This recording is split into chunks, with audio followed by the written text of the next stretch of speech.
दोस्तों इस वीडियो के अंदर हम लोग बात करने वाले हैं, समझने वाले हैं दमा रोग, कारण, लक्षण और आयुर्वेदिक उपचार के बारे में हम लोग समझेंगे। दमा जिसे अस्थमा भी बोला जाता है, इसके क्या कारण हो सकते हैं। बहुत सारे कमेंट आते रहे हैं आप लोगों के, और ये आजकल खास करके ये जो प्रॉब्लम है बहुत ही ज्यादा बढ़ती भी जा रही है। अक्सर ज्यादा उम्र के लोगों में अक्सर हुआ करती थी, लेकिन आजकल काफी सारे नए लोगों में भी ये देखने को मिल रहा है, जिसके बारे में हम लोग इस वीडियो के अंदर जानेंगे। इसे समझने के लिए इस वीडियो के साथ लास्ट तक बने रहें, वीडियो को लाइक करके हमारा हौसला बढ़ाएं ताकि हम एक से एक इस टाइप की वीडियोस लेकर के आते रहें। आइए दोस्तों हम समझते हैं थोड़ा सा पहले कि अस्थमा एक्चुअली दमा है क्या। तो एक्चुअली दमा एक ऐसी खतरनाक बीमारी है जो रोगी के फेफड़ों में उत्पन्न होती है। इससे रोगी को सांस लेने में बहुत ही ज्यादा कठिनाई होती है, क्योंकि इस समस्या के उत्पन्न होने पर रोगी के शरीर में बलगम इकट्ठा हो जाता है, जिससे उसको बार बार खांसी आती है और उसके साथ बलगम भी निकलता है। यह रोग ऐसा रोग है जो कि रोगी को एक दौरे के रूप में पड़ता है। जब यह रोग एकदम से उठता है तब रोगी के शरीर से सांस के साथ साथ घबराहट और आवाज भी सुनाई देती है, और इससे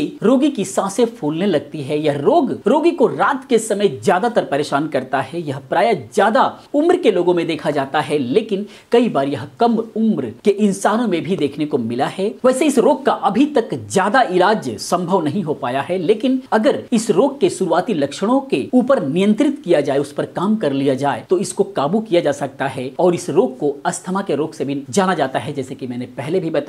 तो जैसे इसके लक्षण स्टार्ट होते हैं तो आपको आयुर्वेद के शरण में आना चाहिए और इस प्रॉब्लम को खत्म किया जा सकता है। लेकिन बहुत ज्यादा बढ़ गई है तो ये समस्या जल्दी खत्म नहीं होती है। अब हम बात करते हैं इसके कारण कि आखिर में ऐसा होता क्यों है। तो एक्चुअली दमा रोग होने के पीछे बहुत सारे कारण हो सकते हैं, जैसे रोगी की श्वसन नली में सूजन का हो जाना, इन्फेक्शन होना, या फिर किसी वजह से घाव का होना, सर्दी जुकाम की वजह से श्वसन नली में बलगम का जमा होना। इसके अलावा ज्यादा सिगरेट, तंबाकू, बीड़ी, गुटखा, पान, खैनी व शराब आदि का सेवन करना, ज्यादा तले हुए या फिर भुने हुए चीजों का सेवन करना, लंबे समय तक किसी चट्टान या फिर फैक्ट्री, धूल धुएं जहां पर होती हैं उसमें काम करना, ज्यादा गंध वाले क्षेत्र में रहना, धूल वाले इलाके में रहना, ठंडी व ज्यादा गर्म हवाओं के संपर्क में आना, मानसिक तनाव रखना, ज्यादा कठोर परिश्रम करना, बेमौसमी भोजन का करना, यानी कि जिस फल फ्रूट या फिर जिन सब्जियों का सीजन नहीं है, कैसे भी उगा दिया जाता है, उसका सेवन करना, यह आपके लिए हानिकारक हो सकता है।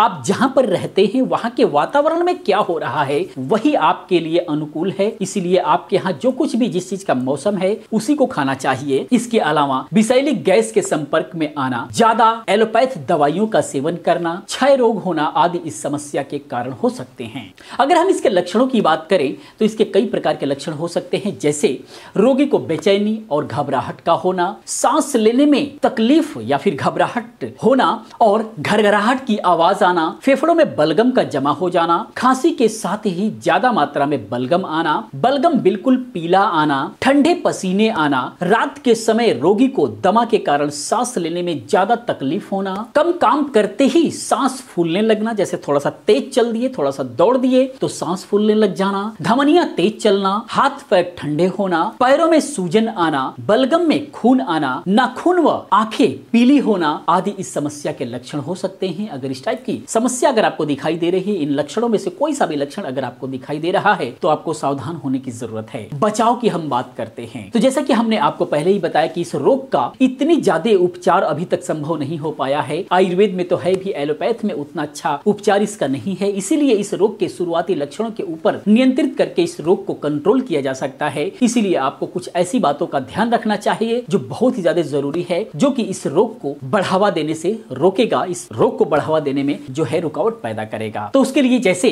रोगी को लक्षण दिखाई देते ही तली भुनी चीजों का सेवन आपको बंद कर देना चाहिए। दूध और दूध से बने हुए पदार्थों का बिल्कुल भी आपको सेवन नहीं करना चाहिए। शराब, चाय, कॉफी, बीड़ी, सिगरेट आदि का सेवन आपको बंद कर देना चाहिए। ज्यादा कठोर कार्य आपको नहीं करना चाहिए, ज्यादा मेहनत वाला काम आपको नहीं करना चाहिए। घुटन वाले कमरे में आपको नहीं रहना चाहिए, जो यानी कि चारों तरफ से बंद हो, उसमें घुटन हो रही हो, उसमें नहीं रहना चाहिए। हवादार कमरे में आप रहने की कोशिश करें। ज्यादा देर तक धूप और गर्मी आदि में आपको नहीं रहना चाहिए। ज्यादा भागना, दौड़ना व सीढ़ियां चढ़ने से आपको बचना चाहिए। धूल भरे इलाके या फिर फैक्ट्री आदि के आसपास आपको नहीं रहना चाहिए। इन सब से आपको बचना चाहिए अगर इस टाइप के लक्षण आपको दिखाई दे रहे हैं तो। उसके बाद हम बात करते हैं उपचार की। तो ऐसा कोई भी रोग नहीं है जिसका उपचार हमारी प्रकृति में मौजूद औषधियों के अंदर ना हो। हमारी प्रकृति में ऐसी बहुत सारी जड़ी बूटियां हैं जिनसे आप लगभग हर प्रकार की बीमारियों को ठीक कर सकते हैं। तो इसी प्रकार से आप कुछ ऐसी चीजों का इस्तेमाल करके दमा रोग को भी कंट्रोल कर सकते हैं। जैसे नीम के पत्ते को शहद में डालकर रोजाना सुबह सुबह खाना चाहिए, इससे बहुत अच्छा आपको राहत मिलेगी। तुलसी के पत्तों को शहद और काली मिर्च के साथ भिगो कर रखें और फिर इसको लगभग 4 घंटे बाद चबाकर आपको खाना चाहिए, इससे बहुत अच्छा राहत मिलेगा और दमा रोग को जड़ से खत्म करने में ये मदद करेगा। इसके अलावा भीगी हुई मूंगफली का सेवन करना चाहिए, यानी कि रात में आप मूंगफली भिगो दें और सुबह सुबह जो है आप उसका सेवन करें। आपके शरीर में मौजूद बलगम को हटाने में ये बहुत ही ज्यादा हेल्प करता है। हर रोज गर्म पानी और शहद का सेवन करना चाहिए, इससे